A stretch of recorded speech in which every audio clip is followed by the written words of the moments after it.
السلام عليكم ورحمة الله وبركاته. يواجه النادي الأهلي في 19:30 مساء الجمعة فريق غزل المحلة على استاد الأهلي والسلام في إطار الجولة الثانية من منافسات الدوري المصري، حيث يسعى النادي الأهلي إلى مواصلة تحقيق الانتصارات بعدما حقق الفوز على مصر المقاصة في الجولة الأولى ب3 أهداف مقابل هدف، بينما يأمل الفلاحين في تحقيق نتيجة إيجابية بعد التعادل مع سموحة بهدف لمثله في الأسبوع الأول. وحرم فيروس كورونا النادي الأهلي من المدير الفني موسيماني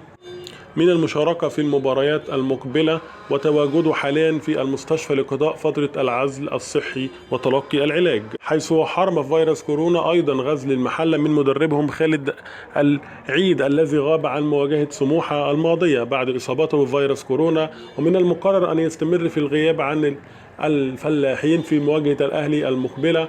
لعدم تعافيه من الإصابة حتى الآن، حيث تعاقد النادي الأهلي في 2 أكتوبر الماضي مع الجنوب أفريقي بيتسو موسوماني صاحب 56 عام لقيادة الفريق خلف السويسري فايلر، ولعب معه الفريق 11 مباراة كل المسابقات الذي فاز في 10 منهما وتعادل في لقاء وحيد مع بيراميدز بالدوري، وحيث توج النادي الأهلي بدوري الأبطال أفريقيا وكأس مصر.